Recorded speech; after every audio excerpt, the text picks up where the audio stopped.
I've said for years that you have to celebrate your victories and really celebrate your mistakes. And what I mean by that is that you have to learn from the mistakes that you make, and you've got to create an environment where people are not afraid to take a risk and not afraid to do things that are beyond what the expectations are. At the same time, you've got to set up a framework for how those things are managed and judged and evaluated. Mistakes are good things. Mistakes are good things, meaning if they're made in learning. In other words, mistakes are how we learn, because mistakes produce pain. And if you produce that and you convert that to learning, like for example, punishing people for mistakes is bad because they hide things. Where if you were to say to your kid who makes a mistake, the only thing you have to do is tell me what would you have done different in the future, and then we'll be good. That makes that a learning process. Or weaknesses. Everybody has has a number of weaknesses. The great people that I've seen in almost any area always have weaknesses. They just have known what their weaknesses are and have ways of getting around those weaknesses.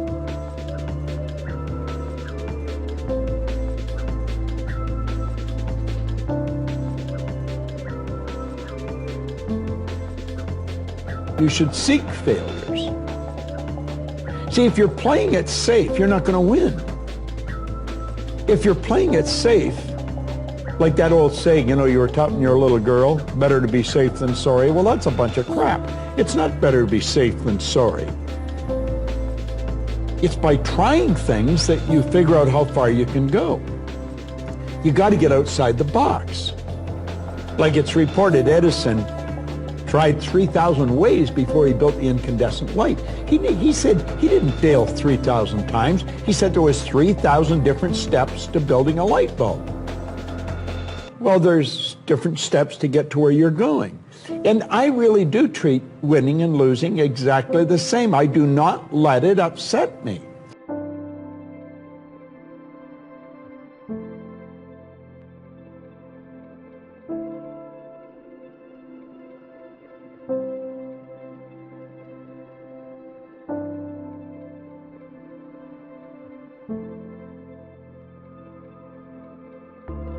One of the most important sort of phrases in my life is protecting the downside, and it should be one of the most important phrases in any business person's life.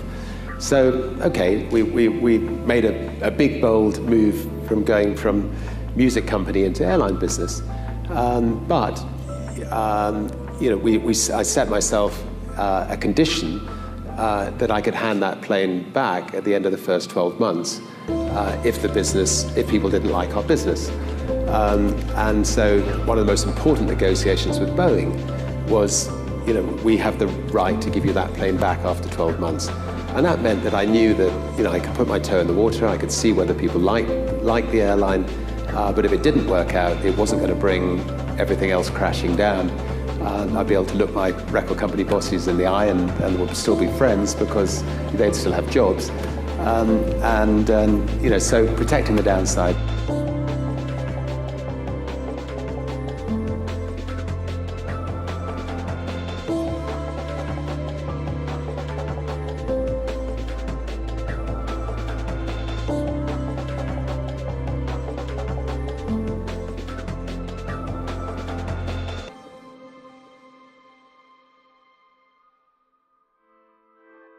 Patience is for the impatient.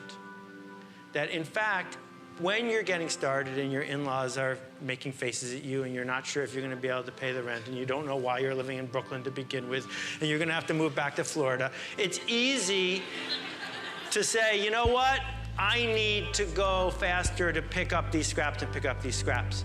And sometimes what that does is it gives you the foot up to get to the next level, but sometimes what that does is it just makes you a scrap collector.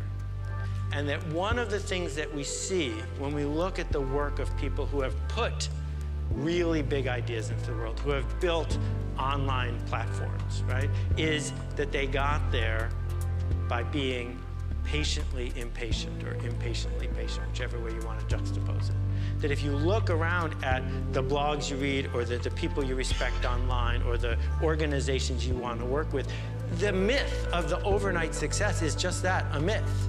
That, you know, the much vaunted Twitter was a failure, a complete failure for 2 years. Nobody used it. And if they took the mindset of, well, if it doesn't work in 2 weeks, we got to go do something else, you never would have heard of it.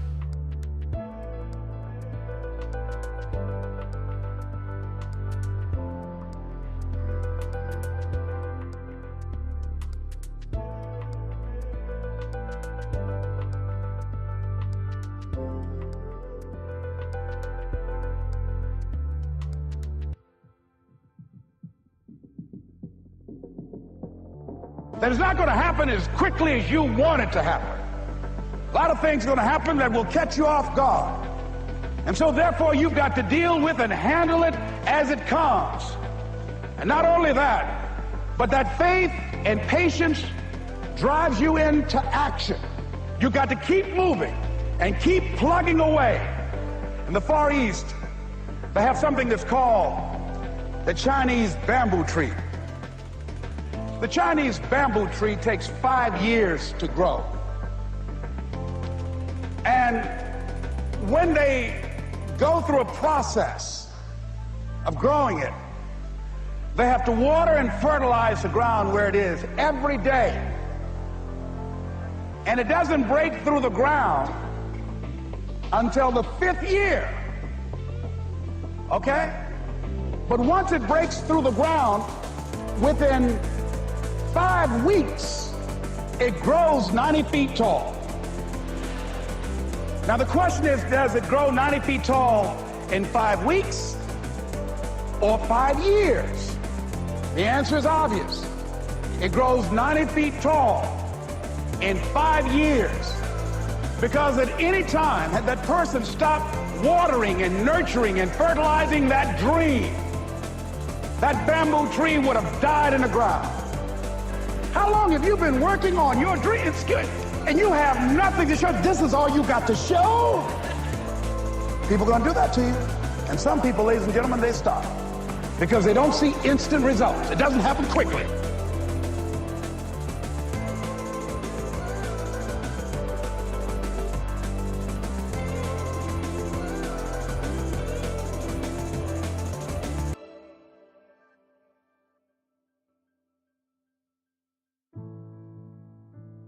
Now here's an important point. Nothing works the first time. When you try something new, it probably won't work. When you try something new several times, it probably won't work. And the turning point in my life came when I would hear good ideas and I was so eager to be successful in selling. I would run out and try the ideas and they wouldn't work. I'd try a way of getting an appointment or answering an objection or closing a sale, it wouldn't work. And my natural response, and I think just to be disappointed. And then I realized nothing works, at least the first few times. So I decided I would try a new idea 5 or 10 times before I passed judgment on it.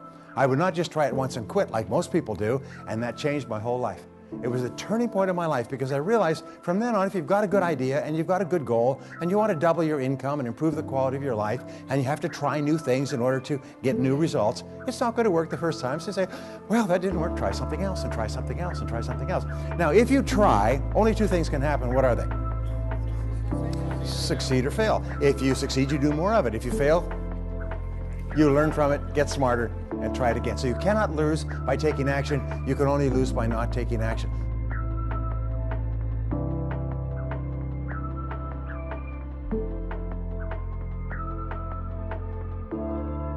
When we have had failures, those have ultimately resulted in some of the greatest successes we've ever had. You talk about those, particularly when someone comes to see you and they say, yeah, feeling really bad because this didn't work out.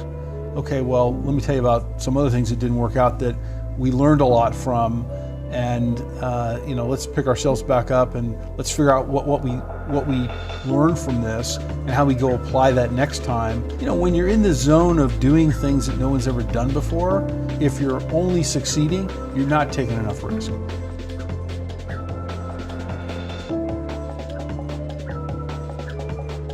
Failure is a part of the learning process, right? What's the risk of failure? What, you'll be embarrassed or risk of failure? How do you distinguish failure from learning?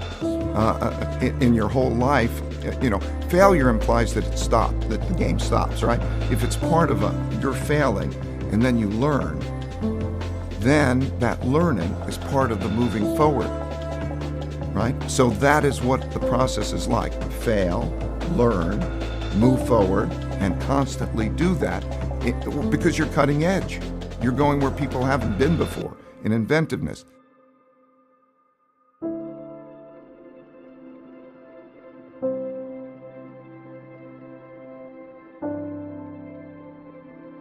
You know, I have a terrible fear that I lay awake at night with, and that's the fear of failure and the embarrassment that comes with it.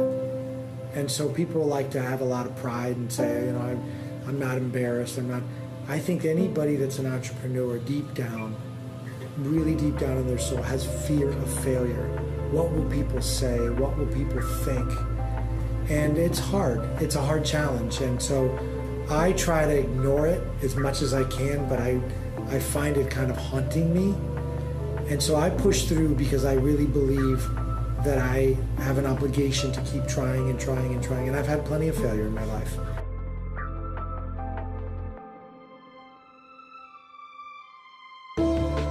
If you get to a place where it's easy as an entrepreneur, it's about to get really, really hard.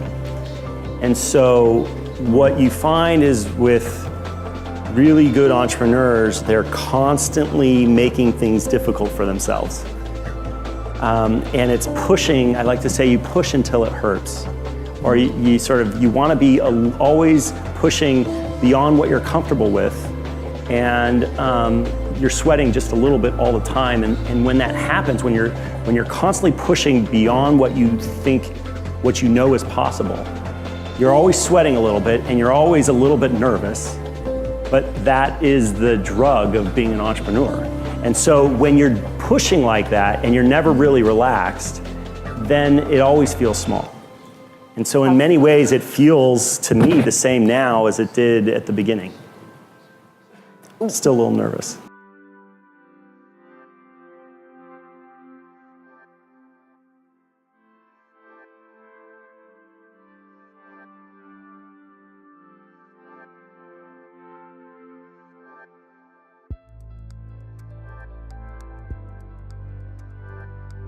When you have a dream, and the dream isn't something you dream and then it happens, the dream is something you never knew was going to come into your life.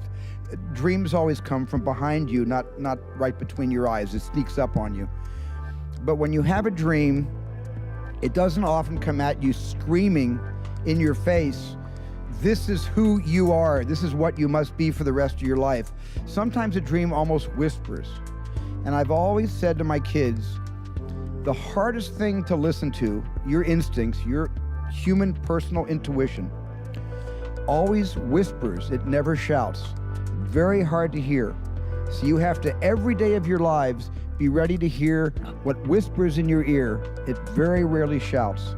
And if you can listen to the whisper, and if it tickles your heart, and it's something you think you want to do for the rest of your life, then that is going to be what you do for the rest of your life, and we will benefit from everything you do.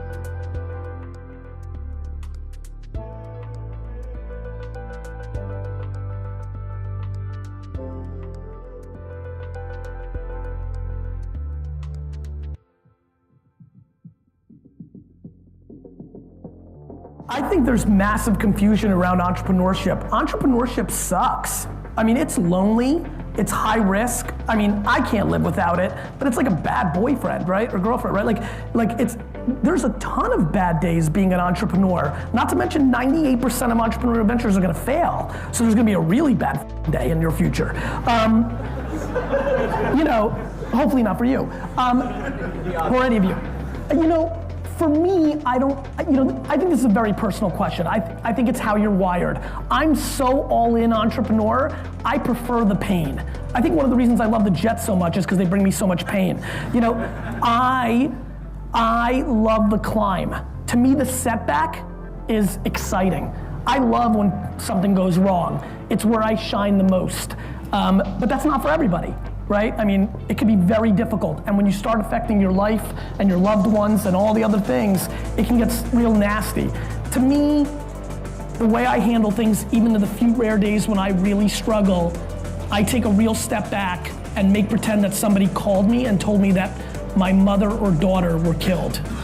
And I know that's very dark, and I apologize, but it's really what I do. I literally am able to, at my deepest, most struggling moment within business, take a step back and remind myself that I could make $1 trillion tomorrow on Bitcoin, and if something bad happened to the people I love the most, that it would mean nothing. And it very consistently rewires me very quickly.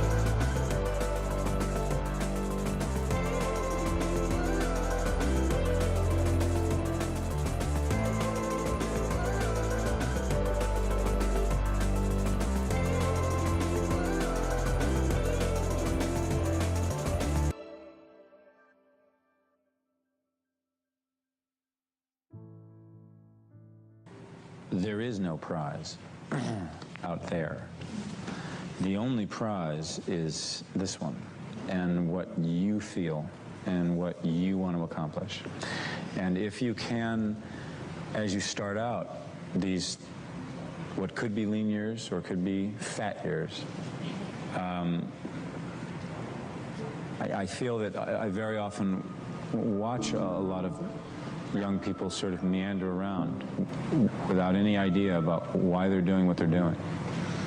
I mean, to want and to be ambitious and to want to be successful is not enough.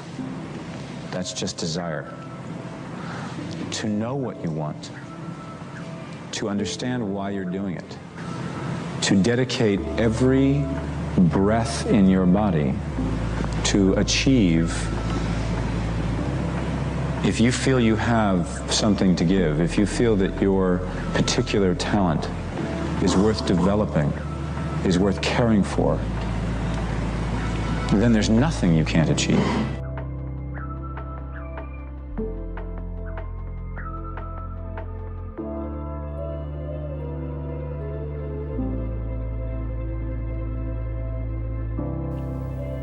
It is a very, very difficult struggle.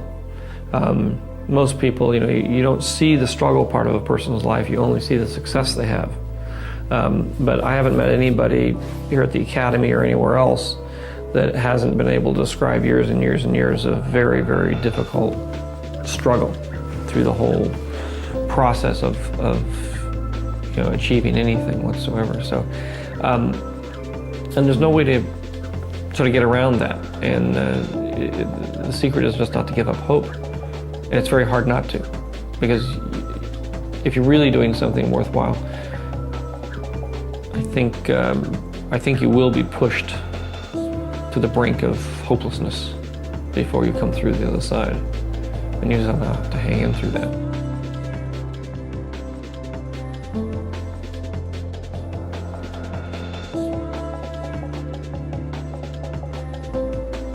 You have to make sure that beyond the intention that you put out there, you put action to support the intention.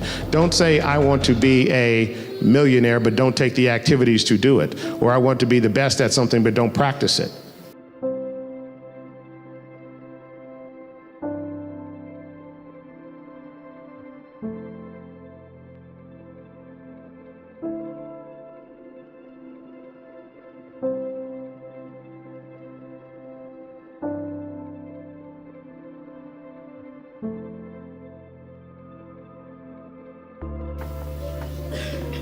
It's important to understand that you are enough pieces, put in the vision, have the vision of what you want to become, but you have to put consistent action behind that vision in order for that to manifest.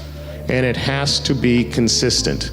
I had the good fortune, I was invited here by one of my fraternity brothers, Louis Tobias, and I remember many a day, Louis and I, Friday night, we're going to go to the party, and we went to the party, and we finished at the party at 2:30, and 3 o'clock, we were back studying so that we could do well on an exam on Monday. It is the importance of knowing that it's your own intention and your power and your actions that can actually lead to the outcome that you want to have manifest.